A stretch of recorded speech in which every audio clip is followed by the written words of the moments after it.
ఉమ్మడి పాలమూరు జిల్లాలో వరి ధాన్యం పండించినటువంటి రైతులంతా కూడా ధాన్యాన్ని రోడ్లపైనే ఆరబెట్టుకొని ఎదురు చూస్తున్నటువంటి పరిస్థితి. కొనుగోలు కేంద్రాలు ఏర్పాటు చేస్తున్నామంటూ కూడా రాష్ట్ర ప్రభుత్వం చెప్పుకొస్తుంది. కానీ క్షేత్రస్థాయిలో చూసుకున్నట్టయితే రైతాంగం అంతా కూడా ఇంకా కొన్ని గ్రామాల్లో కొనుగోలు కేంద్రాలు ప్రారంభం కానటువంటి నేపథ్యంలో వారంతా కూడా రోడ్ల పొడవున ధాన్యాన్ని ఆరబోసుకున్నటువంటి పరిస్థితి. మహబూబ్నగర్ నుంచి పిల్లలమర్రికి వెళ్ళేటటువంటి రహదారికి పొడవునా ఎక్కడ చూసినా కూడా పూర్తిగా రహదారి వెంబడంతా కూడా ఈ వరి ధాన్యాన్ని అంతా కూడా రైతన్నలంతా కూడా ఆరబెట్టుకొని ఇక్కడే పూర్తిగా పడిగాపులు కాస్తున్నటువంటి పరిస్థితి.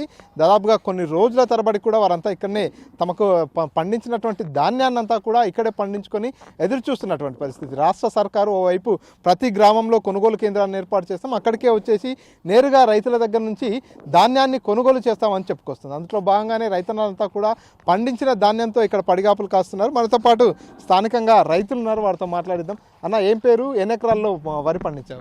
2 ఎకరాలు. ఏంటి రోడ్లపైనే వరి ధాన్యాన్ని ఆరబోసుకున్నారు? ఎన్ని రోజుల నుంచి ఆరబోసుకుంటున్నారు? వీటికి 4-5 దినాలు అవుతుంది. ఇంకా రోడ్డు మీద ఎండబెట్టినాము. ఇప్పుడు మాకు ఇక్కడనే రోడ్డు మీద ఇక్కడనే నింపితే బాగుంటుంది. ఆడికి గంజలకు తీసుకపోతే మళ్ళీ 3-4 దినాలు టైం పడుతుంది. మొత్తం 6 రోజులు టైం అవుతుంది. ఇక్కడనే ఎండబెట్టినాం కదా, ఇక్కడి నుంచి తీసుకపోతే మాకు కూడా ఇబ్బంది లేకుండా ఉంటుంది. ఇప్పటికే కళ్ళ లేక రోడ్డు మీద ఎండబెట్టినాము.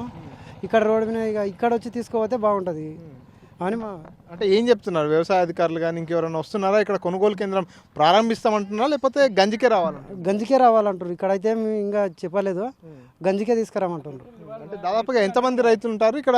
ఎన్ని బస్తాల ధాన్యం పండించుంటారు? ఇక్కడ ఇంచుమించు రోడ్డు పడితే ఆడికి 1000 బస్తాల ధాన్యం ఉంటుంది, ఎక్కువ ఉంటుంది డైలీ. ఇంతవరకే ఇప్పుడు ఇప్పటికీ గంజికి తీసుకుపోయింటారు. ఇప్పటికీ 1000 బస్తాల ధాన్యం ఉంది రోడ్డు పడితే ఆడికి.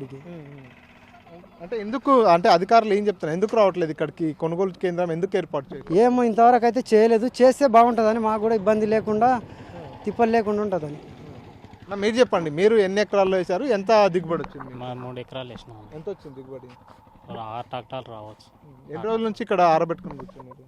6 రోజులకు వచ్చాము. ఇంకా అంటే మొత్తం దగ్గర పోసిండు, ఇంకా మధ్యలో పోసి పెట్టినాము. ఇంకా వలగొట్టాలి. మొన్న వలగొట్టినాము 3 రోజులే, ఇంకా ఆరలేవు. అది కొనుగోలు కేంద్రం ప్రారంభిస్తామన్నా ఎవ్వరు ఇంకా ఇంతవరకు రాలేరు. ఇంకా ఇంతకుముందు ఒకసారి ఇక్కడ గోనగడ్డలు పెడితే మా ఊరోళ్ళు వేయలేరు. సతమన్న కాలనీ పెడితే వేయలేరు. ఇంకా ఇప్పటి వరకు అయితే మళ్ళీ ఇంకా ఎవరు ఇది చేయలే. అంటే కొనుగోలు కేంద్రం ఉంటే బాగుంటుందా లేకపోతే మీరు గంజికి వెళ్ళి అమ్ముకుంటే బాగుంటుంది? కొనుగోలు కేంద్రం ఉంటేనే బాగుంటుంది మాకు. ఇక్కడ ఈయనే వచ్చి రోడ్ల మీద తీసుకపోతే రైతులకు కూడా జర ట్రాక్టర్ కిరాయిలు అవన్నీ తగ్గుతాయి అన్నారు. అంతే. మీరు చెప్పండి, ఇప్పటి వరకు పెట్టుబడికి లాగోడి ఎంత అయింది?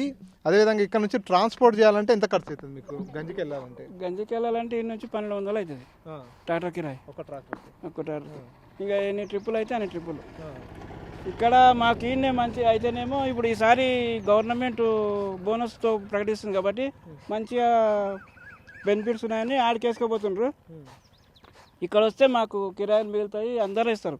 ఇప్పుడు ఈ ప్రజెంట్గా ఇప్పుడు ఉన్న వడ్లన్నీ గవర్నమెంట్కి ఎన్నికని ఆగినాయి.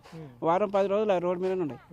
అందుకోసమని దగ్గర వచ్చి ఉంటే మాకు ట్రాన్స్పోర్ట్ కిరాయి మిగులుతుంది అన్నారు. ఎన్ని రోజులు అవుతుంది మీరు ఇక్కడికి ధాన్యాన్ని తీసుకొచ్చి?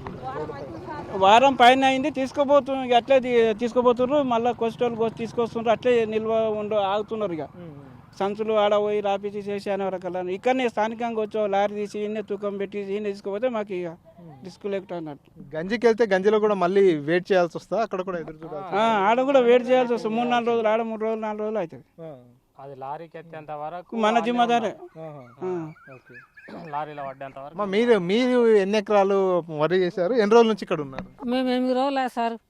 8 రోజులే ఇక్కడ ఉన్నాము. ఇంకా 2 ఎకరాలు పెట్టినాం. ఈ పెట్టుబడి అయితే మస్తు అయింది కానీ పంట తోడమే వెళ్ళింది. కొనుగోలు కేంద్రం పెట్టాలా? ఎట్లా ఉంటే బాగుంటుంది? పెడితేనే బాగుంటుంది సార్. బీద వాళ్ళం కదా, ట్రాక్టర్లకు దానికి దీనికి మేము పెట్టాలంటే షార్సీలు పెట్టాలంటే మాకు కష్టం అవుతుంది. పెడితేనే బాగుంటుంది. సో ఇది పూర్తిగా 6 కాలం కష్టించి పండించినటువంటి పంటను పండించడం ఒక ఎత్తు అవుతుంది, అమ్ముకోవడానికి మరొక ఎత్తుగా సమస్య అయిపోయిందంటూ కూడా రైతన్నలంతా కూడా వాపోతున్నటువంటి పరిస్థితి ఉంది.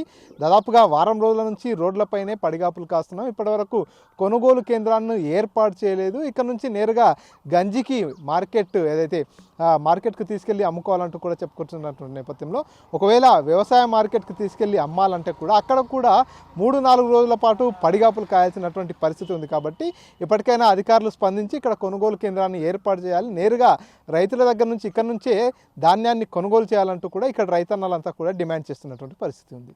కెమెరా పర్సన్ నర్సింగ్ రెడ్డితో మణికంఠ, RTV, మహబూబ్ నగర్. మరిన్ని వీడియోస్ కోసం ఛానల్ ని సబ్స్క్రైబ్ చేయండి. లేటెస్ట్ అప్డేట్స్ కోసం వాట్సాప్ ఛానల్ ని ఫాలో అవ్వండి. ఆ లింక్ డిస్క్రిప్షన్ లో ఉంది.